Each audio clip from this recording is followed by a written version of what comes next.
quienes no alcancé a saludar en forma personal. Damos gracias al Señor por tenerles acá, particularmente a las visitas. Es un privilegio para nosotros que puedan estar compartiendo este tiempo especial con nosotros acá. Y particularmente alrededor de las Escrituras, de la Palabra de Dios. Creo que hay a veces percepciones equivocadas de lo que es el cristianismo y es bueno poder ir a la Escritura para que nos diga qué significa realmente ser cristiano, cuáles son las implicancias de eso en la vida práctica de nosotros y en consecuencia para qué existe lo que se denomina iglesia o asamblea. Literalmente es una palabra que hablaba de una reunión, de un grupo de personas que se reunían en torno a alguien, en este caso a Dios por supuesto, y con un propósito específico. Creo que hay tantas distorsiones del cristianismo en la actualidad que es bueno poder ir a la Biblia porque hay un elemento, un instrumento objetivo que Dios ha revelado para que en base a ella podamos evaluar qué es lo que es la iglesia, cuál es la razón de ser de la misma y quiénes son los miembros de la iglesia y cómo han de actuar también capacitados, obviamente por lo que el mismo Señor ha concedido a su iglesia para poder funcionar y cumplir el propósito para el cual Él la estableció.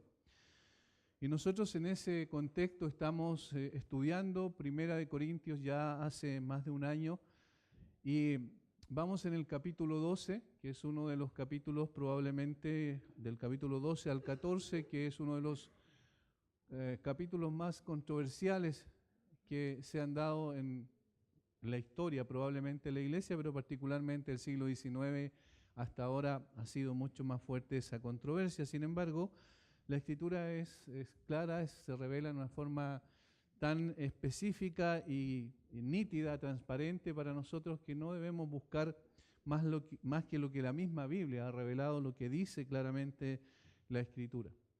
En este caso, nosotros hemos visto al menos tres cosas en los encuentros anteriores, los domingos anteriores que hemos estado estudiando el tema. En el capítulo 12 hemos visto la importancia de los dones espirituales en el versículo 1, el versículo 2 también la realidad de poder o la advertencia para no desviarse de la razón por la cual nos fueron concedidos, dados esos dones a la iglesia. Y en el versículo 3 nosotros estuvimos viendo también cómo hemos de evaluar qué realmente es un don espiritual y cuál es la procedencia del mismo. Hay una regla objetiva que tiene que ver con el Señor Jesucristo, con su persona, su carácter y su obra. En función de ello también entonces se puede evaluar adecuadamente. Versículos 4 al 6, posteriormente estuvimos hablando del origen de los dones espirituales, de dónde proceden y cómo se manifiestan en una diversidad, no obstante fomentando, procurando la unidad de la iglesia con el propósito de ser edificada y cumplir con la función para la cual el Señor la entregó.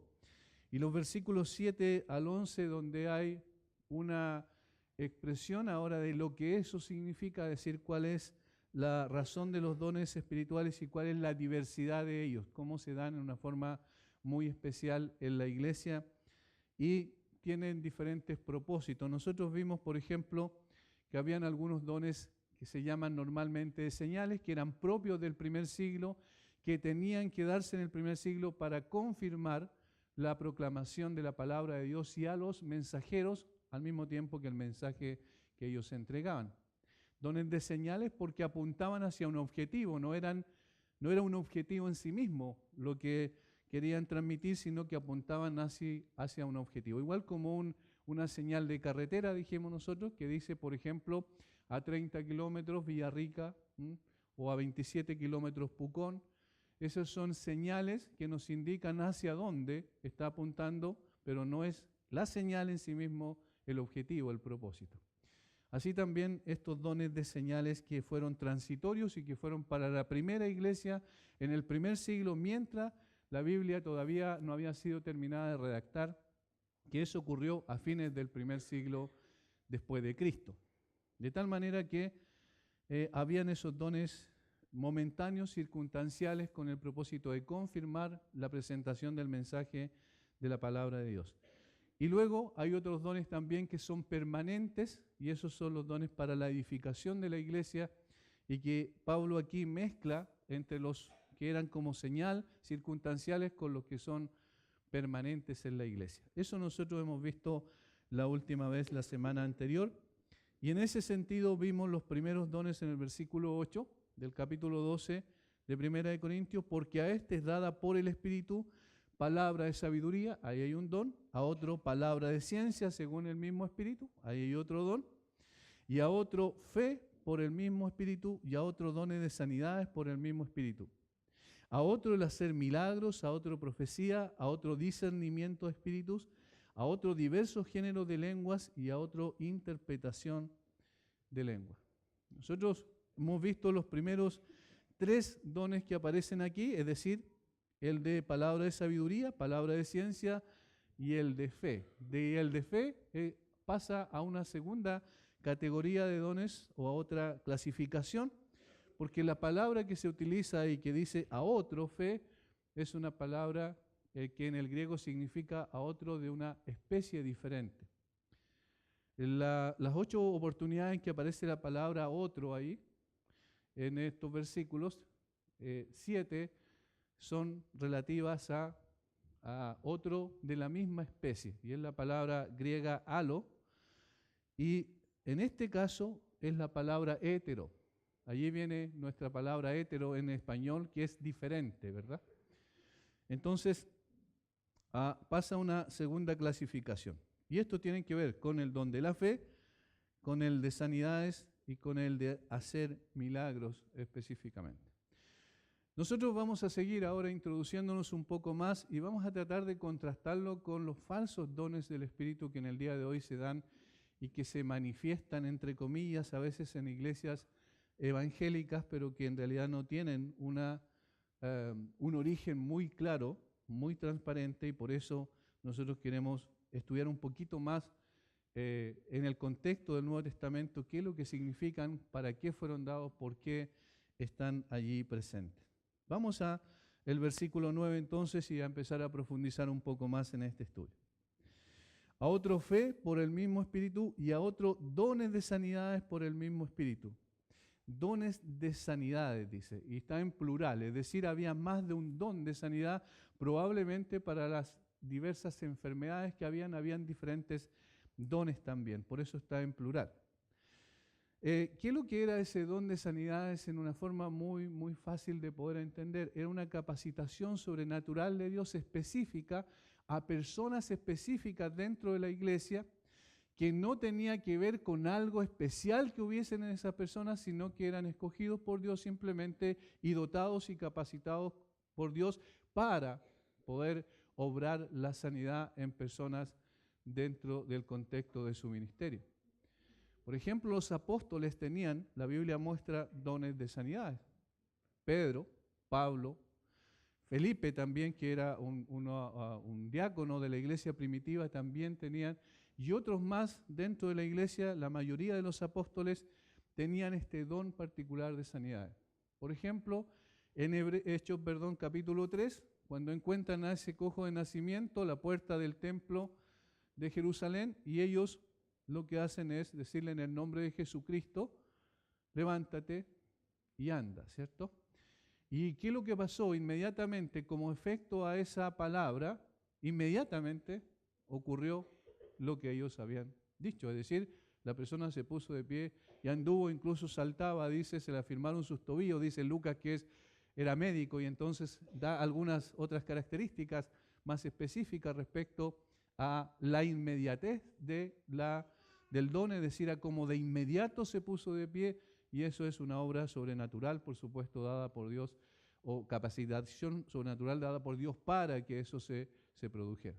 De tal manera que en el resto del libro de los Hechos también vemos cómo eso es una realidad a través de los dones que Dios le había concedido a los creyentes en la iglesia primitiva. El don de sanidad entonces es una realidad. Pero aquí hay algunas observaciones que hay que hacer.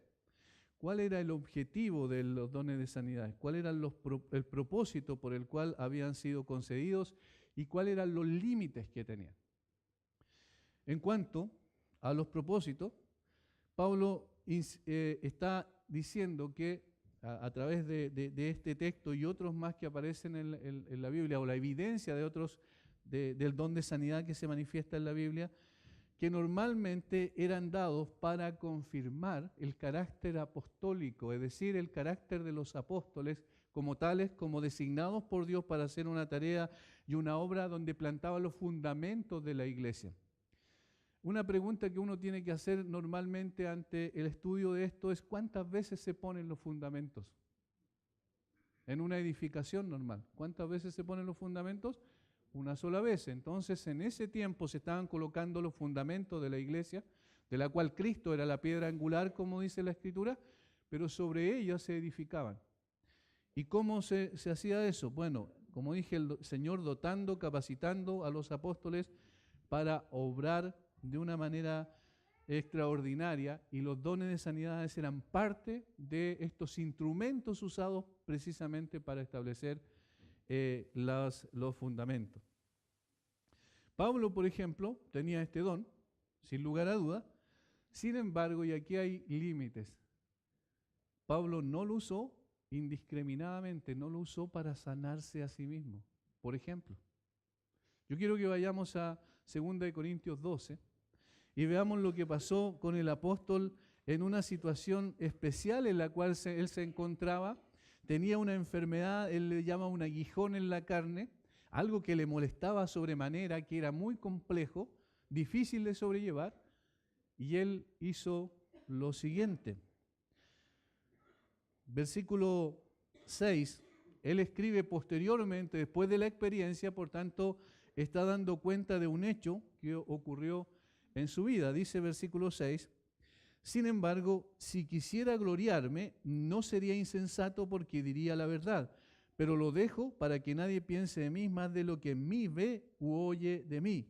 Y para que la grandeza, aquí está el objetivo del problema que tenía, que obviamente de la perspectiva de Dios, y para que la grandeza de las revelaciones no me exaltase desmedidamente, me fue dado un aguijón en mi carne, dice.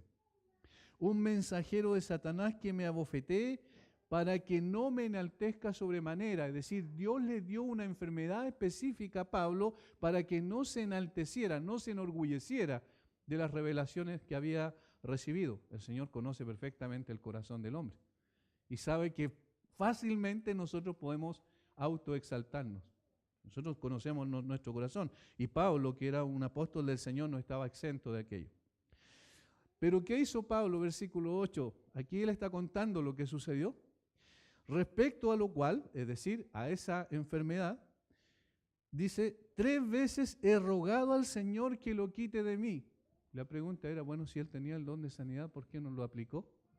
Cuando él estaba en esa situación de enfermedad, que era muy complejo, muy difícil. Por eso oró 3 veces al Señor, es decir, insistentemente, para que el Señor quitara eso de él.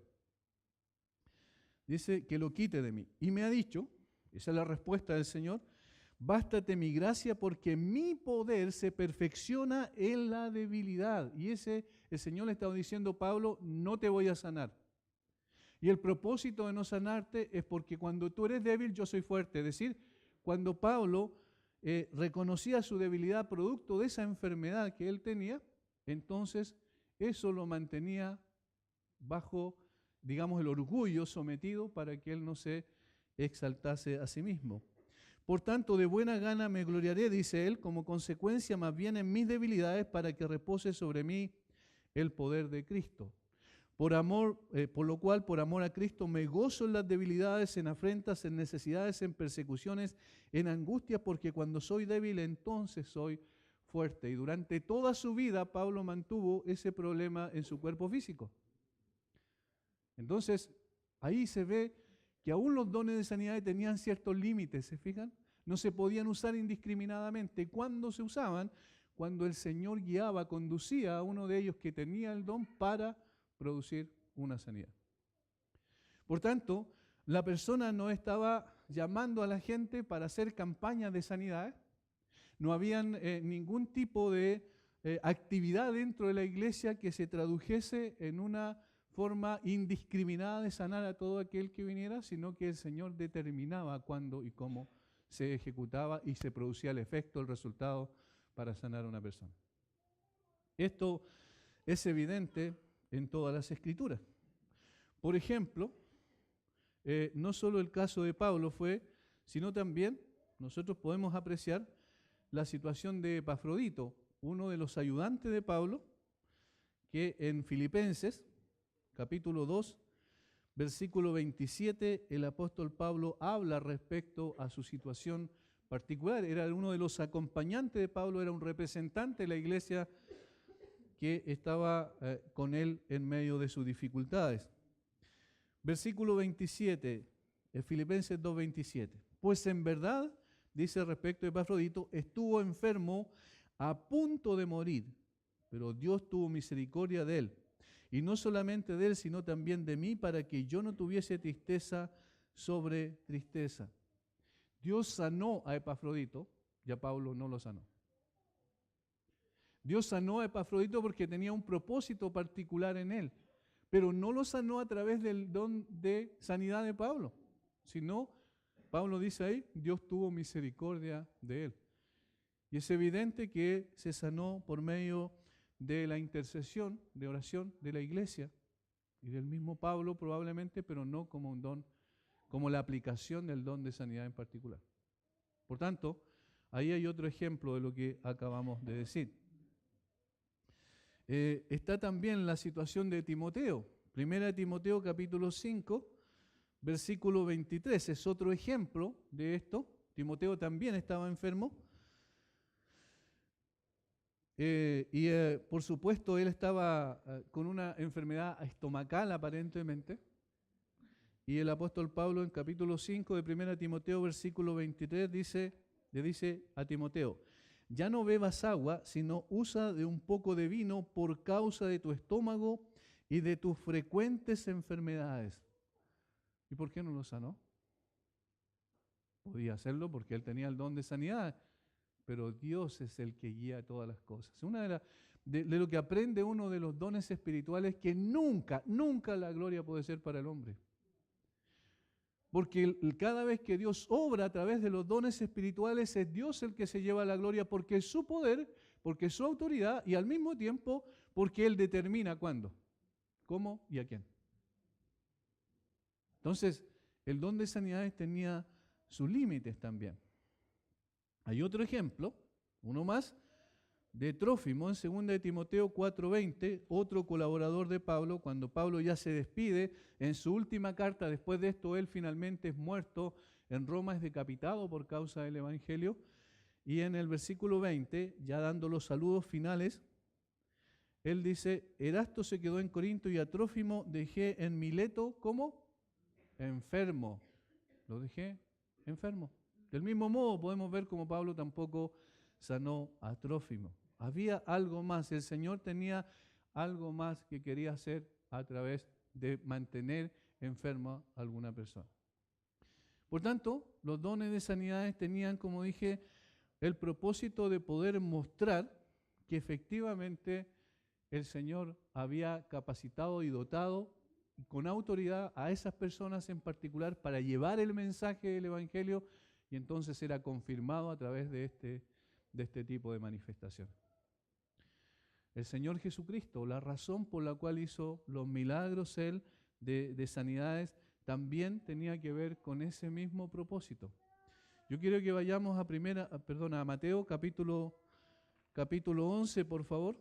Estamos estudiando los días jueves este libro. Paso el aviso económico si alguien quiere clasificado, ¿verdad? Si alguien quiere, también se puede unir a este estudio bíblico de los días jueves. Versículo 1 al 6. Mateo 11, versículos 1 al 6. Cuando Jesús terminó de dar instrucciones a sus 12 discípulos, se fue de allí a enseñar y a predicar en las ciudades de ellos. Y al oír Juan en la cárcel los hechos de Cristo, le envió 2 de sus discípulos para preguntarle, ¿eres tú aquel que había de venir o esperaremos a otro? Respondiendo Jesús les dijo, id y haced saber a Juan las cosas que oís y veis. Los ciegos ven, los cojos andan, los leprosos son limpiados, los sordos oyen, los muertos son resucitados y a los pobres es anunciado el Evangelio. El Señor Jesucristo no le dijo, sí, efectivamente yo soy el Mesías, vayan y díganle a Juan, yo soy el Mesías. Jesús dijo, yo soy el Mesías. No, Jesús le dijo, mira, ve y dile a Juan esto. ¿Qué cosa? Versículo 5. Los ciegos ven, los cojos andan, los leprosos son limpiados, los sordos oyen. ¿Qué es lo que son eso? Sanidades. ¿Y qué mostraban entonces? ¿Por qué razón se habían dado? ¿Cuál era el objetivo de ellos? Mostrar las cartas credenciales de Jesús como el Mesías. Mateo escribe a los judíos precisamente para demostrar que Jesús era el Mesías. Y entonces, ¿cómo se veía eso en términos prácticos, visibles, palpables, a través del don de sanidad que obviamente el Señor Jesucristo tenía, siendo Dios mismo, ¿verdad? De una forma particular. Entonces, ese era el objetivo. El objetivo era mostrar que Jesús era precisamente el que decía ser, el Hijo de Dios, el Mesías, el libertador, el Salvador que había venido a este mundo.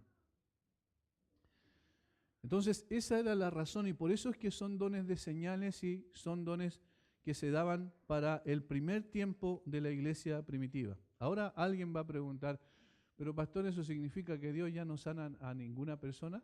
No, yo no estoy diciendo eso. El don en particular como tal, en el día de hoy ya no hay personas que sanan con un don particular. Y por eso es que tenemos que tener cuidado del engaño.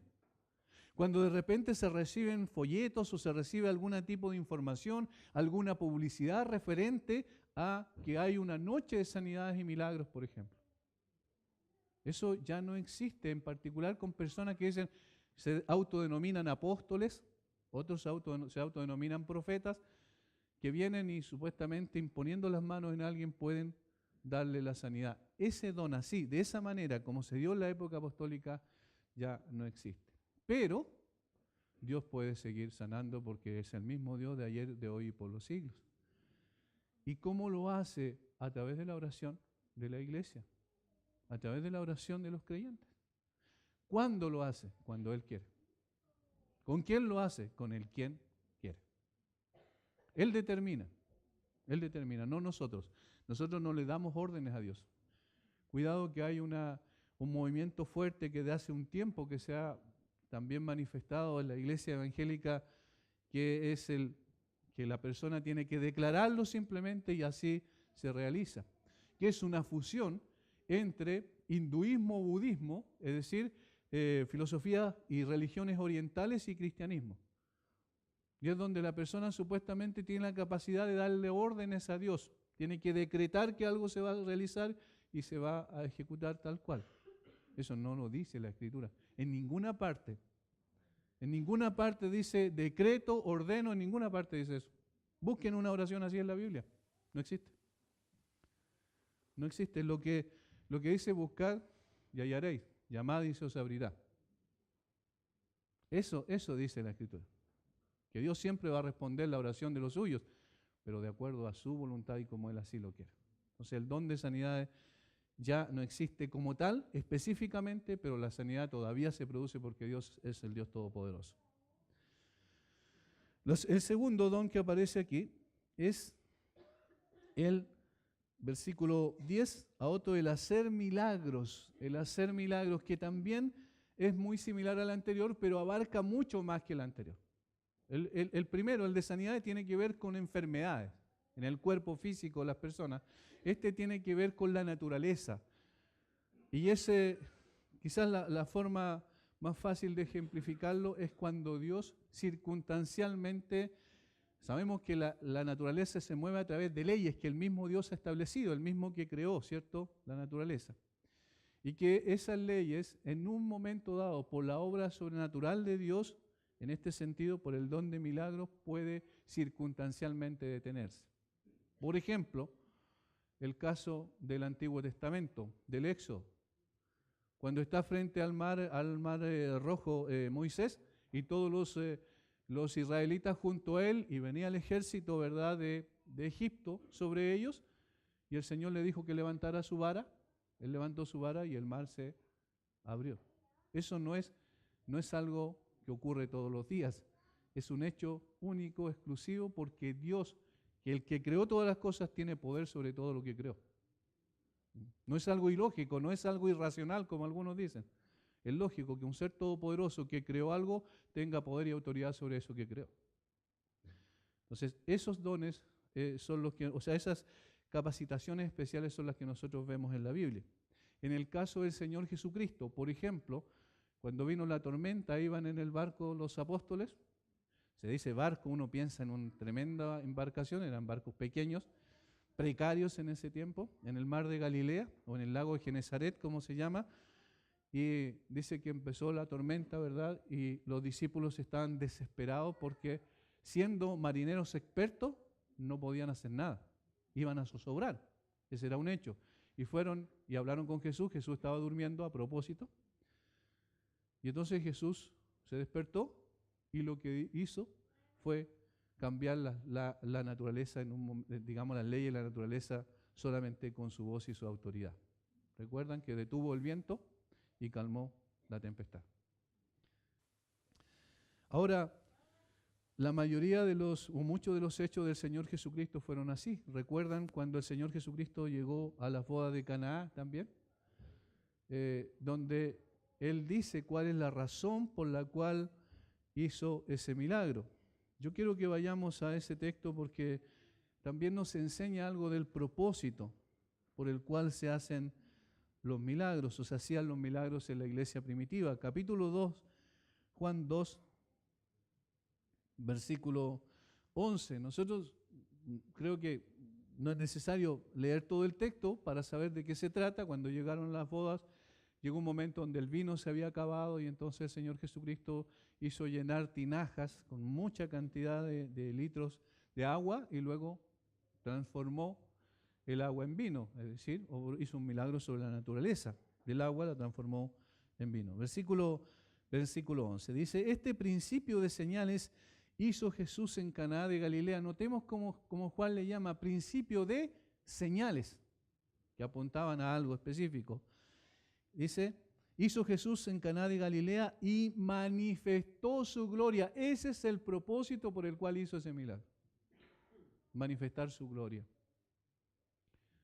Y ahí es donde uno tiene que entender la razón por la cual el Señor Jesucristo hizo esto, para poder saber también que los milagros tienen un propósito específico, tienen una finalidad particular.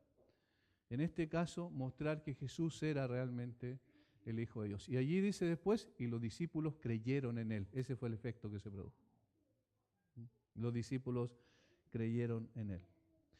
Entonces, todo esto de los milagros tiene que ver con eso. Yo quiero que incluso vayamos al final del Evangelio de Juan y veamos cómo Juan dice que el Señor Jesucristo hizo muchas otras cosas, pero estas que se relatan, que quedaron redactadas en el Evangelio de Juan, se han escrito para un propósito particular. Juan capítulo 20, versículo 30 y 31. Hizo además Jesús muchas otras señales en presencia de sus discípulos, las cuales no están escritas en este libro, pero estas se han escrito para que creáis que Jesús es el Cristo, el Hijo de Dios, y para que creyendo tengáis vida en su nombre. Es decir, las señales que aquí se relatan en Juan tenían un propósito evangelístico. Es decir, que las personas reconocieran a Jesús como el Señor y pudiesen creer en Él. Y creyendo en Él tengan vida eterna. Eso es lo que dice la misma Escritura.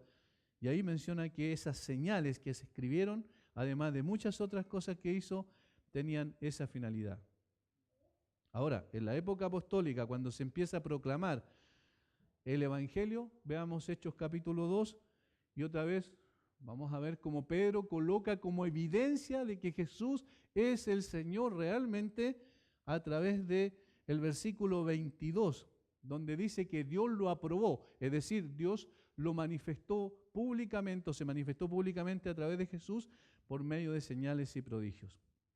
Varones israelitas, oíd estas palabras, Jesús Nazareno, varón aprobado por Dios entre vosotros esta es la razón, con las maravillas, prodigios y señales que Dios hizo entre vosotros por medio de Él, como vosotros mismos sabéis. Ahí está el propósito. Pedro, cuando predica su primer sermón, cuando se inicia la iglesia del Señor Jesucristo, está diciendo, esta es la razón por la cual el Señor Jesucristo obró estos milagros. Autentificar su persona, su carácter y su obra que Él venía a realizar. Y así podemos ver Hechos capítulo 14, versículo 3, 2 Corintios 12, 12, Hebreos 2, 3, 4, pero me parece que con eso es suficiente, solo para mostrar, ejemplificar un poco de qué se trataba. Alguien hace la siguiente observación, o tres observaciones que se puedan hacer respecto a los dones de hacer milagros. Pablo no insinúa, dice que todos los creyentes reciben el poder de hacer milagros. Era un don destinado o distintivo de un apóstol. Eso es 2 Corintios 12, 12, es el que lo plantea. Segundo, en la iglesia apostólica Dios obró milagros para confirmar el mensaje del Evangelio. Esa era la finalidad principal, confirmar el mensaje del Evangelio. Porque aquí hay una cosa que es fácil de entender. Aquellas personas en las cuales se obró milagros, o cuando se obró milagros en la naturaleza, o las personas se obró una sanidad en ellas, no todas esas personas que fueron objetos de aquello, o vieron o fueron testigos presenciales de aquello, realmente creyeron en Jesús. Un ejemplo de sanidad, sanó a 10 leprosos, solo uno creyó en Jesús. Entonces, ¿cuál es el objetivo principal de esto? ¿Cuál es el objetivo principal por el cual Cristo vino a la tierra, se hizo hombre y fue a la cruz a morir? ¿Cuál es el objetivo? Salvar a una persona de la condenación eterna. Ese es el objetivo máximo, ese es el propósito principal. No es la sanidad física de nuestro cuerpo, porque nuestro cuerpo está sujeto a deterioro. Las enfermedades van a llegar de una u otra manera. Alguien observó que hay 10.000 maneras de poder morir, producto a veces de lo más insignificante. Un bicho microscópico que se mete al organismo y causa estragos en cualquier momento. Somos personas que estamos sujetos al deterioro y finalmente a la muerte, eso es lo que dice la Escritura. De tal manera que el enfatizar estas cosas como lo principal es un error absoluto, porque lo principal es que nuestra alma sea redimida. Ese es el objetivo. ¿Para qué vino el Señor? A buscar y a salvar lo que se había perdido. Ese es el propósito. Vino a dar vida a los muertos espirituales. Vino a liberar a los cautivos espirituales por el pecado y vino a dar vista a los ciegos espirituales. Ese es el propósito central. Y la tercera observación dice, al final de la era apostólica, los milagros de la naturaleza llegaron a su fin. No se ve hoy día a nadie en ninguna parte de la iglesia que haga milagros sobre la naturaleza. Eso fueron prerrogativas del Señor Jesucristo y en algunos casos de los apóstoles. Y nada más. Vamos entonces a el que viene enseguida, que es el don de profecía. Y aquí nos vamos a quedar un buen rato porque me parece que es bueno poder también colocar uno al lado del otro, es decir, poder ver cómo lo que no es el don de profecía y lo que sí es, porque a veces también erramos en ese sentido. Versículo 10, digo, a otros hacer milagros y a otros profecía. Esta palabra es muy interesante y en el Antiguo Testamento hay algunas advertencias respecto a esto, a los profetas en general. Y yo quisiera que pudiéramos observar esto para tener un poquito de cuidado al interpretar lo que es y lo que no es un profeta. Vamos a Deuteronomio, por favor, capítulo 13. Deuteronomio, el quinto libro de la Biblia, en ese orden, en orden, digamos, en el que está en nuestra Biblia. Deuteronomio 13, versículo 2 en adelante. Versículo 1 en adelante leamos. Cuando se levantare en medio de ti profeta o soñador de sueños y te anunciare señal o prodigios, y si se cumpliere la señal o prodigio que él te anunció diciendo, Vamos en pos de dioses ajenos que no conociste, y sirvámosle. No darás oído a las palabras de tal profeta, ni al tal soñador de sueños, porque Jehová vuestro Dios os está probando para saber si amáis a Jehová vuestro Dios con todo vuestro corazón y con toda vuestra alma. ¿Cuál es la advertencia allí? La advertencia es que cuando el profeta dice que algo va a ocurrir, y ojo con esto, y eso que él dice ocurre, pero tiene la finalidad de desviar del camino, del conocimiento del Dios verdadero, es falso. Eso es lo que está diciendo. Es falso. Y miren cómo, eso lo vamos a ver después, el don que viene a continuación, que es el de discernimiento, es sumamente importante en este caso. Porque cuidado, hay personas que dicen, no, pero si me dijo que iba a pasar esto, y eso pasó. ¿No ven? Así que es un profeta de Dios. ¿Sí? Es un profeta de Dios. Y si eso que él dijo que iba a pasar y esa enseñanza que trae consigo le desvía del conocimiento del Dios verdadero, le lleva a cuestionar la Escritura como revelación de Dios, por ejemplo, ¿puede ser de Dios? Evidentemente que no. O sea, eso es lo que el Señor advierte a través de Moisés aquí en Deuteronomio capítulo 3. Hay una segunda advertencia, Deuteronomio 18, versículo 20. 18 en adelante, 18 en adelante para ver de qué se trata, lo que estaba diciendo. Aquí en este contexto el Señor está anunciando un profeta, así en singular, el profeta que iba a venir, y se refiere obviamente al Señor Jesucristo. Pero en el contexto él explica lo siguiente. Versículo 18, profeta les levantaré de en medio de sus hermanos, como tú, y pondré mis palabras en su boca, y él les hablará todo lo que yo le mandare. Mas a cualquiera que no oyere mis palabras, que él hablare en mi nombre, yo le pediré cuenta. Ahí se está refiriendo a Jesucristo. El profeta que tuviere, y aquí está la advertencia, la presunción de hablar palabra en mi nombre, a quien yo no le haya mandado hablar, o que hablare en nombre de dioses ajenos, el tal profeta morirá. Miren qué fuerte lo que está diciendo el versículo 20. Es decir, si viene alguien hablando en nombre de otros dioses. En el día de hoy hay una proliferación del pensamiento de la nueva era. Acá nosotros tenemos cerca, en Curarrehue, hay lugares donde hay una especie de monasterios o lugares de encuentro de la gente que cree en las energías y en todo este tipo de cosas, que digamos, explicando un poco esto es bastante raro, porque esa misma gente no cree en Dios ni en los milagros, porque eso es ridículo, dicen, pero creen en las energías, que nadie ha visto, que nadie puede palpar y que nadie puede dar fe de que eso sea una realidad. Cuando uno le pide o le dice a alguien, mira, voy a orar por ti, dice, no, no ores por mí, mándame buena energía, no.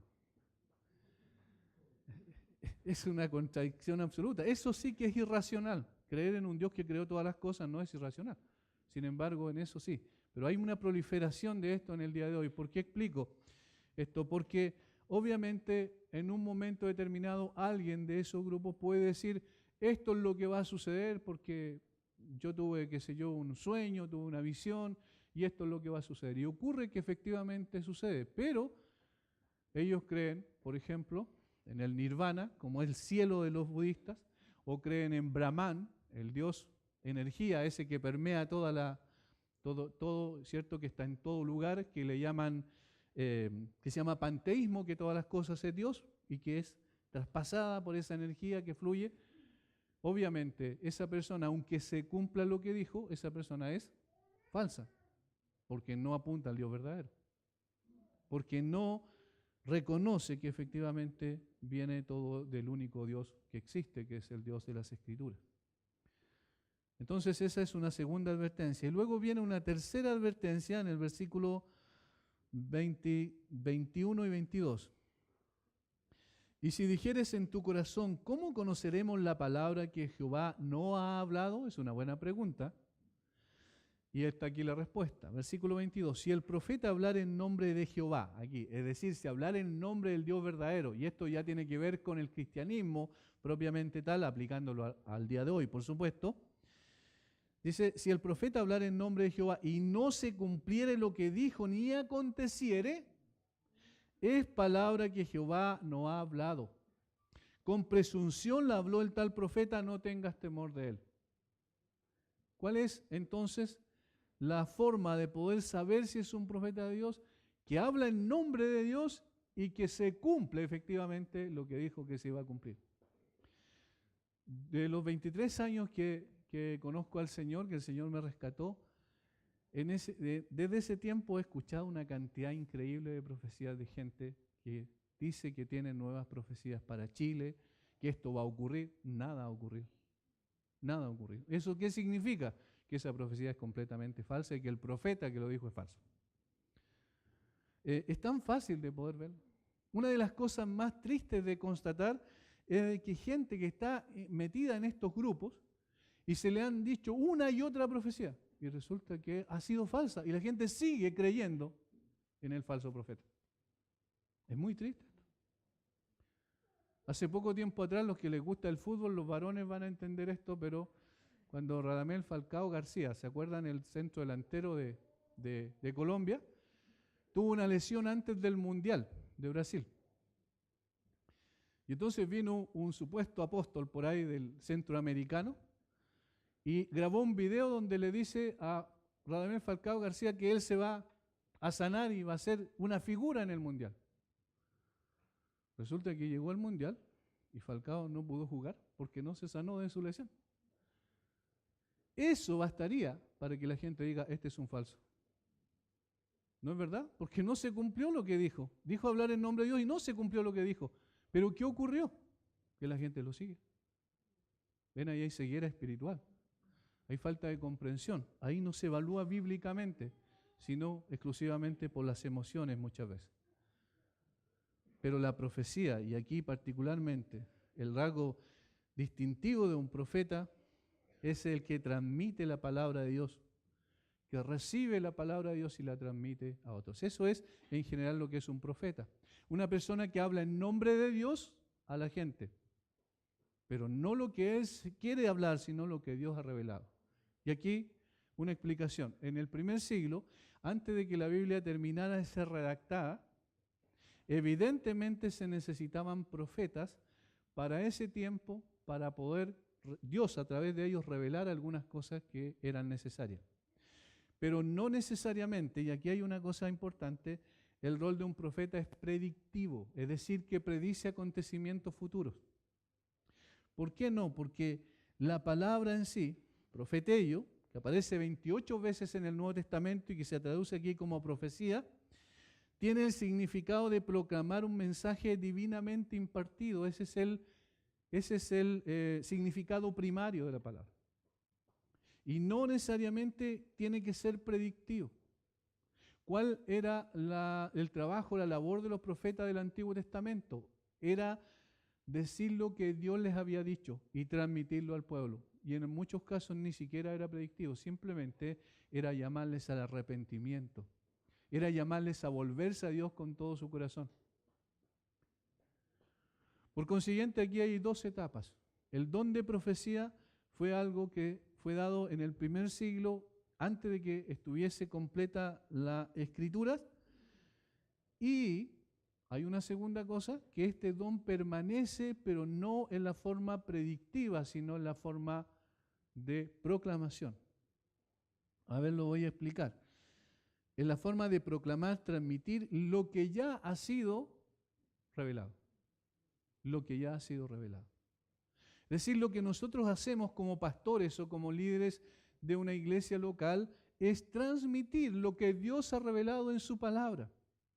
Y eso, obviamente, Dios capacita, Dios prepara a través de estos dones especiales para poder explicar lo que realmente la Escritura está revelando. No es nada más que eso, es tomar lo que Dios dice y transmitirlo. Por eso su importancia se ve en los siguientes capítulos de Primera de Corintios. Por ejemplo, Primera de Corintios capítulo 14, versículo 1. Miren lo que dice. Seguid el amor y procurad los dones espirituales, pero sobre todo, ¿qué cosa? Que profeticéis.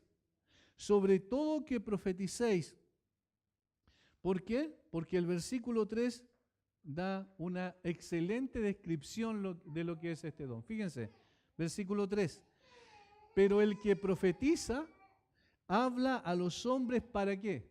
Para edificación, para exhortación y para consolación. ¿Y eso lo necesita la iglesia? Sí. ¿Esto necesita la iglesia todo el tiempo? Por supuesto que sí. Hasta cuando el Señor Jesucristo venga por su iglesia. Por consiguiente, este sí es necesario. Y Pablo hace un énfasis, versículo 1, sobre todo que profetizáis, versículo 3, pero el que profetiza habla a los hombres para edificación, exhortación y consolación. Inclusive, él lo contrasta con lo que hoy no vamos a alcanzar a ver, pero probablemente el próximo domingo, si el Señor así lo permite, lo contrasta con estos dones de señales pasajeros. Versículo 2. Porque el que habla en lenguas no habla a los hombres sino a Dios, pues nadie le entiende, aunque por el Espíritu Santo habla misterios. Pero el que profetiza, fíjense, es un contraste. Pero el que profetiza habla a los hombres para edificación, exhortación y consolación. ¿Y en qué lengua le habla? En la lengua de la persona, común y corriente. ¿Me entienden? Entonces, este don sí es necesario hoy para la iglesia, muy, muy necesario. Porque de lo contrario, lo que va a ocurrir es que la iglesia no sería edificada, la iglesia no sería exhortada y no habría consolación. Pero a través de este don, de la interpretación y de la proclamación y la exposición de la Escritura, ocurre precisamente eso con las personas. Estoy preparando el tema para la conferencia que vamos a tener en noviembre, porque yo voy a abrir la conferencia en la primera predicación, donde vamos a tener al pastor Miguel Núñez y al pastor Salvador Gómez de República Dominicana. Y estaba viendo cuál era uno de los instrumentos mayores que se usó en la Reforma Protestante del siglo XVI para que ésta creciera, se manifestara, se masificara en toda Europa. Y el instrumento más importante fue la predicación. Lutero era en esencia un predicador, Calvino era en esencia un predicador y todos los otros, Zwinglio y todos los demás que estaban ahí, el Señor levantó en ese tiempo para restaurar la iglesia, volverla a las Escrituras, fue la predicación lo que trajo a la gente a esa convicción. Es decir, en el fondo, el uso de este don para poder proclamar la verdad con claridad, con autoridad, y el Señor hizo la obra de transformación. No solo del punto de vista doctrinal, no solo del punto de vista religioso, sino también abarcó las áreas económicas, políticas y sociales de las naciones de Europa, particularmente las naciones de Europa del Norte. Es decir, estamos hablando de un don que tiene una importancia muy especial. Por eso es necesario poder entenderlo y por eso es necesario poder distinguirlo también para no caer en equivocaciones. ¿Por qué no? Porque obviamente hay muchas distorsiones de esto. Hay muchos que dicen hablar en nombre de Dios, pero no hablan en nombre de Dios. Hay muchos que dicen traer un mensaje de Dios, pero no traen un mensaje de Dios.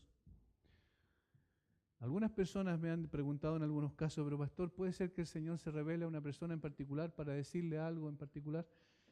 Y hay algo que dijo un puritano de los siglos anteriores, que a mí me parece muy significativo.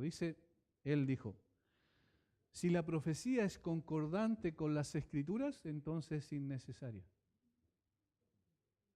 No sé si entendieron, me explico. Por ejemplo, si alguien viene y dice, no, en estos últimos tiempos el Señor me dijo que en estos últimos tiempos iba a haber apostasía y la gente se iba a alejar de la fe. Bueno, si eso es lo que dice la Escritura, ¿para qué quiero esa profecía? Si es concordante con la Escritura, entonces no es necesario. Y si es contradictoria con la Escritura, entonces es falsa. En ningún otro caso, entonces no necesito nueva revelación. Tengo la revelación que necesito, ya, aquí en la palabra de Dios. ¿Y cuál es mi tarea? Mi tarea es escudriñarla, profundizar, estudiar en ella, para poder también bendecir a otros a través de la exposición de la misma. En el tiempo de Jeremías, hubieron muchos falsos profetas. De hecho, Jeremías era el único que se mantenía como el único profeta de Dios. Yo quisiera que pudiéramos ir a Jeremías capítulo 23, porque allí nosotros vemos algunas cosas interesantes, donde Dios habla a través del profeta Jeremías en medio de todo este tipo de manifestaciones de profetas por todos lados con nuevas profecías. Jeremías 23, versículo 18 en adelante, por favor. Jeremías 23, 18 en adelante. Dice, porque ¿quién estuvo en el secreto de Jehová y vio y oyó su palabra? ¿Quién estuvo atento a su palabra y la oyó? He aquí que la tempestad de Jehová saldrá con furor y la tempestad que está preparada caerá sobre la cabeza de los malos. No se apartará el furor de Jehová hasta que lo haya hecho y hasta que haya cumplido los pensamientos de su corazón. Hay una reprensión de juicio allí. En los postreros días lo entenderéis cumplidamente. No envié yo a aquellos profetas, pero ellos corrían. Yo no les hablé, mas ellos profetizaban. Pero si ellos hubieran estado en mi secreto, habrían hecho oír mis palabras a mi pueblo y lo habrían hecho volver de su mal camino y de la maldad de sus obras. Eso es lo que hace un profeta de Dios. Miren, escucha las palabras del Señor, lee las palabras del Señor, estudia las palabras del Señor en el caso nuestro a través de la Escritura, y lo que el propósito es que la gente se vuelva a Dios sinceramente y de corazón. Y el propósito es que la gente conozca a Dios, y el propósito es que la gente ame a Dios, y el propósito es que la gente siga a Dios y no al profeta. ¿Entienden? Es decir, no está centrando toda la atención en sí mismo, sino que lleva a la gente a centrar su atención en Cristo. Esa es una de las evidencias notables de que esa persona habla en el nombre de Dios. Si no es así, entonces no es de Dios. Versículo 23.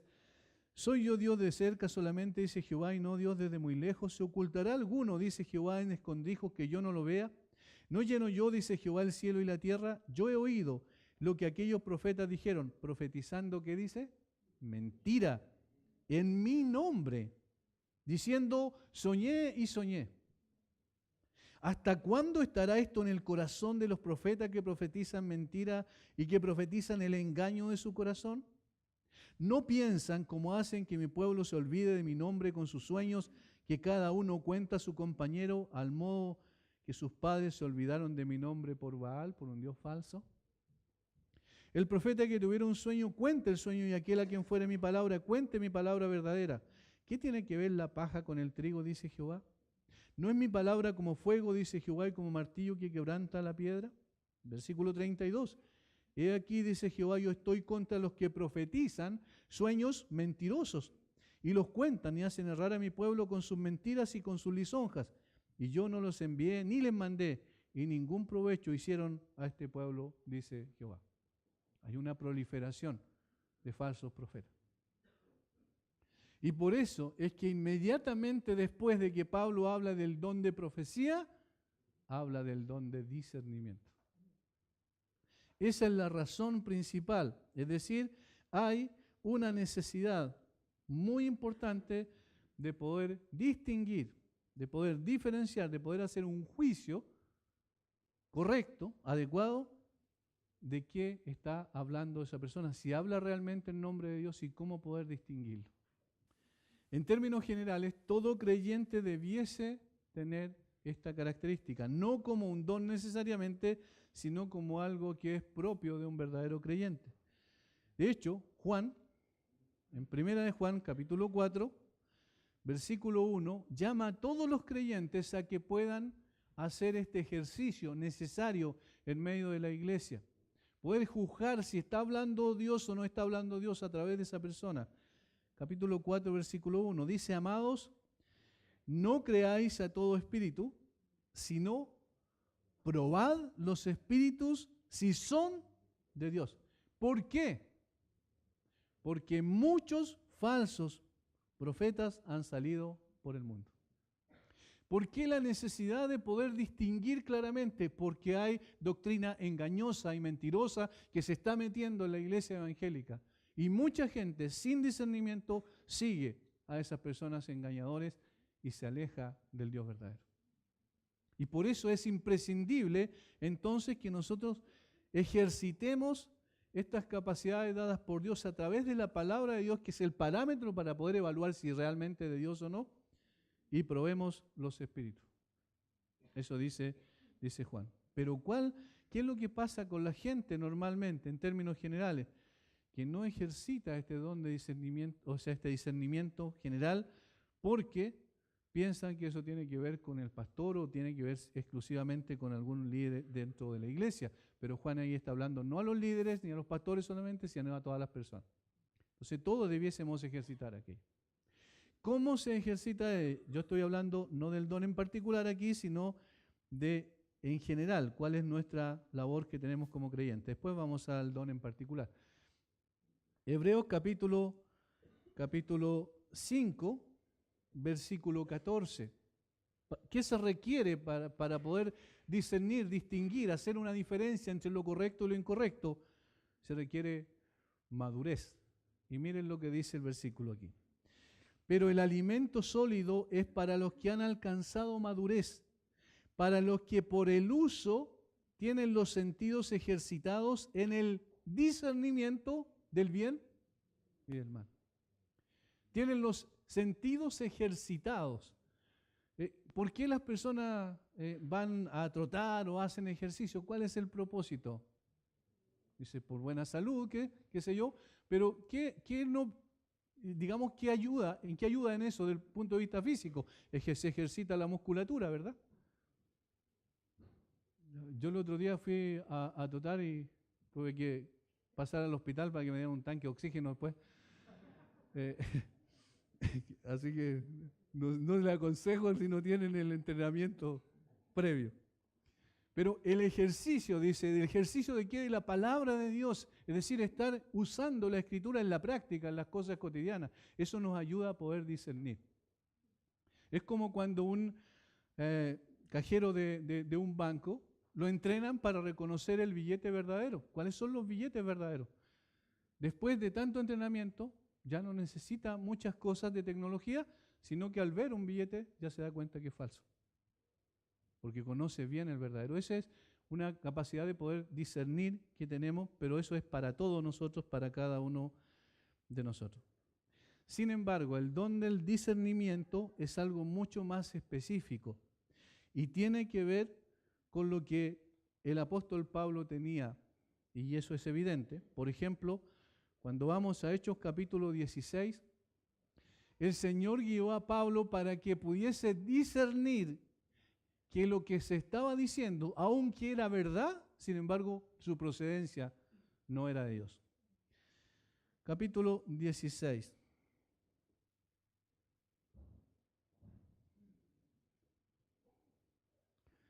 Vamos por favor a leer allí el versículo 16 y 17.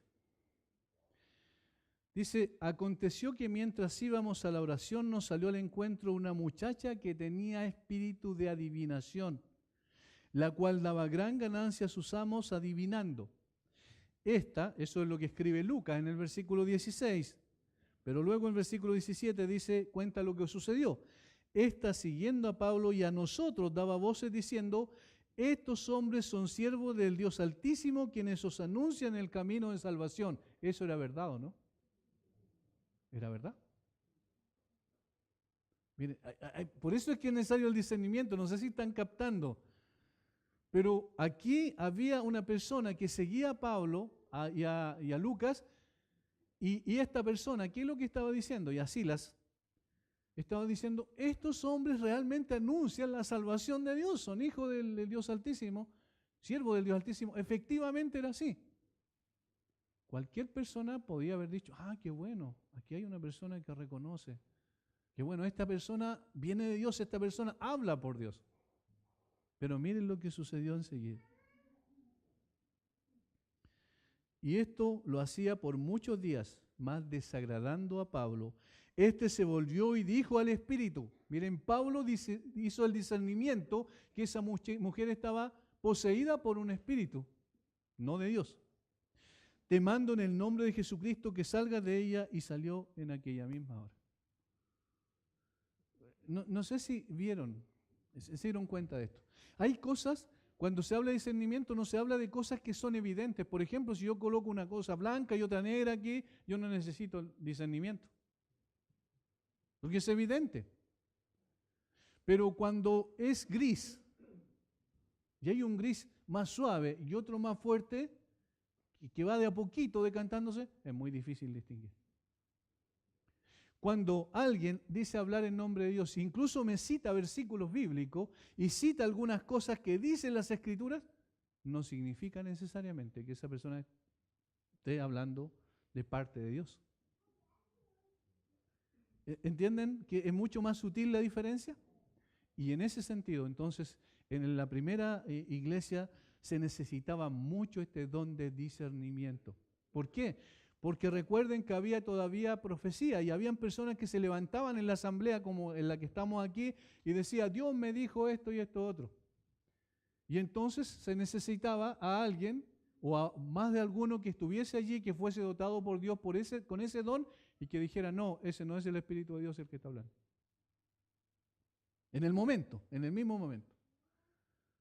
Y en el día de hoy, ¿se necesita ese don para la iglesia?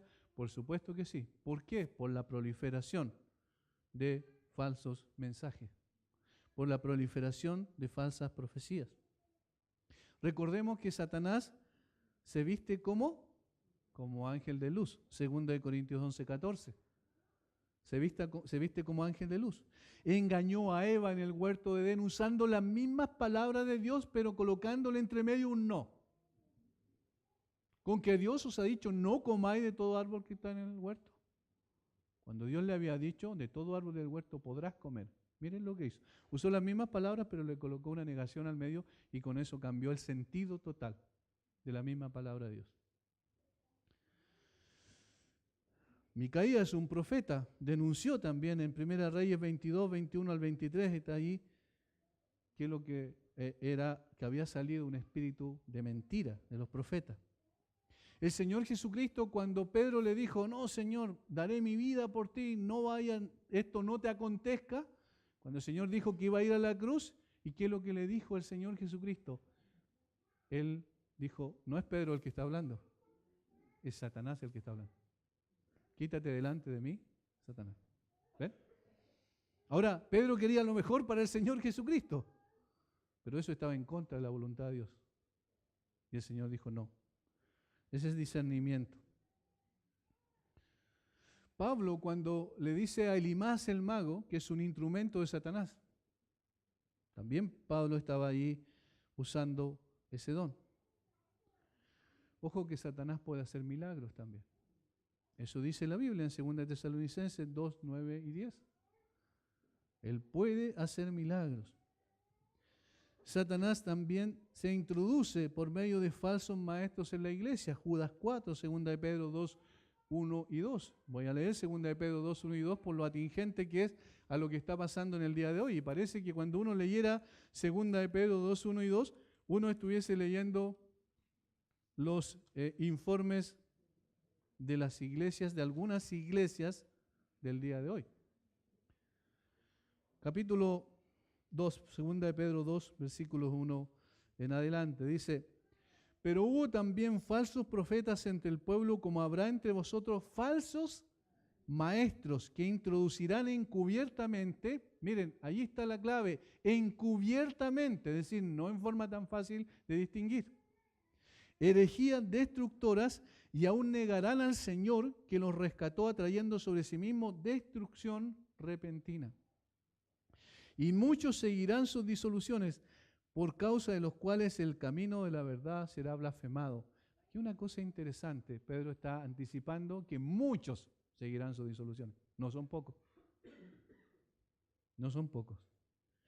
Y por avaricia, esta es la motivación, harán mercadería de vosotros con palabras fingidas. Sobre los tales ya de largo tiempo la condenación no se tarda y su perdición no se duerme. Esta es la motivación, por avaricia harán mercadería de vosotros. Y esto parece que está hablando de algo muy, muy actual, ¿verdad? El famoso evangelio de la prosperidad. A través de canales de televisión que están en el cable,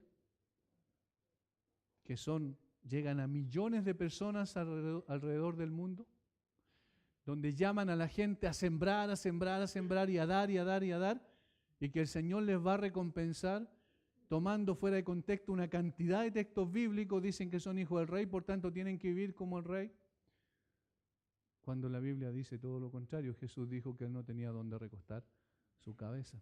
¿Quieren seguirme? Perfecto, yo no les ofrezco nada, síganme. Es decir, lo que nosotros necesitamos distinguir, y da una pena muy grande cuando millones y millones de personas siguen a estos falsos apóstoles y profetas del día de hoy que no son enviados por Dios, porque los únicos que prosperan son ellos y la gente se empobrece más. Cuando entres a una iglesia, cuando vayas a una iglesia, cuando empieces a asistir a una iglesia, si estás escuchando todos los domingos el mismo mensaje de dar, de dar, de dar, de dar, entonces porque hay un problema. Porque obviamente eso no es lo que vino a hacer el Señor. Ahora, la prosperidad por medio del esfuerzo y el trabajo de la persona no tiene nada de malo. También es dada por Dios. Pero cuando se utiliza el Evangelio como instrumento para eso es totalmente diabólico, no es de Dios. Eso es lo que hay que tener cuidado. Y por eso necesitamos entonces el discernimiento. Y el Señor ha dotado a su iglesia. Y en todos los tiempos hay personas con discernimiento espiritual. Ahora, una cosa importante. Cuidado con confundir el don de discernimiento con el de crítica permanente, de juicio constante. Hay que tener equilibrio, hay que tener mucho cuidado. Porque alguien puede decir, no me gustó lo que dijo, así que yo voy a decir que no está hablando en nombre de Dios. Y puede empezar a criticar todo lo que no le gusta. Eso no es discernimiento, eso es pecado. El discernimiento viene dado por un don, una capacitación de Dios especial, donde puede distinguir claramente cuando hay cosas nebulosas, decir, no, esta es la verdad. Dios no haría esto. Por ejemplo, viendo la evidencia de las personas, el Señor Jesucristo dio algunas formas, ¿cierto?, para poder evaluar a los profetas. ¿Cuál es? Por sus frutos los conoceréis. Si no actúan conforme a lo que están diciendo, entonces obviamente no tienen nada que ver con Dios. Es engañoso. Están dando un mensaje hacia allá y están viviendo una vida distinta. Eso es una de las formas en que el Señor nos llamó a distinguir. Por tanto, entonces, como conclusión, necesitamos discernir hoy, como ayer, y cada creyente en la iglesia es responsable de hacer esta distinción y no caer en el engaño y en el error. Pero el Señor igual ha dotado a personas en particular a las que Él quiere, no porque sean más espirituales que otros, simplemente porque quiso darle un don como el discernimiento para poder ayudar a la iglesia, para proteger a la iglesia de los lobos con piel de oveja que quieren arrebatar a la gente del rebaño del Señor. Vamos a orar un momento para terminar. Padre, te damos gracias a ti por darnos tu palabra, Señor. Una palabra infalible, inerrante, una palabra perfecta, suficiente. No necesitamos nada más que ella para poder saber por qué existe la iglesia, qué es lo que es un miembro de una iglesia, cómo se llega al conocimiento de la verdad y cómo, Señor, se evalúa cuando la obra tuya es hecha en el corazón de alguien, en la transformación de esa persona. Y cómo podemos ver, Padre, cuando se habla en nombre tuyo y cuando no se habla en nombre tuyo. Padre, danos discernimiento, la capacidad de poder distinguir. Danos la capacidad de poder emitir juicios espirituales correctos en base a tu palabra. Señor, y no tomar todo lo que nos digan como si fuese de Dios porque tiene el nombre de Dios. Necesitamos esa capacidad sobrenatural que tú das también al que tú quieres, Señor, dar. Y necesitamos todos en general el poder distinguir con claridad cuando las cosas no proceden de ti. Danos de tu gracia y enséñanos a ejercer los dones espirituales en el contexto de la iglesia conforme a tu propósito, conforme a tu voluntad. Gracias por aquellos que nos están visitando en esta hora. Pedimos especialmente que tú, Señor, obres en sus corazones para atraerles hacia ti. Nosotros no podemos convencerlos, pero tu Espíritu Santo, aplicando tu palabra, puede convencerlos y llevarlos al arrepentimiento genuino. Eso oramos por ellos, Señor. Y por cada hermano que está aquí presente, que tú sigas edificando tu iglesia y tu nombre sea honrado en todo y en cada.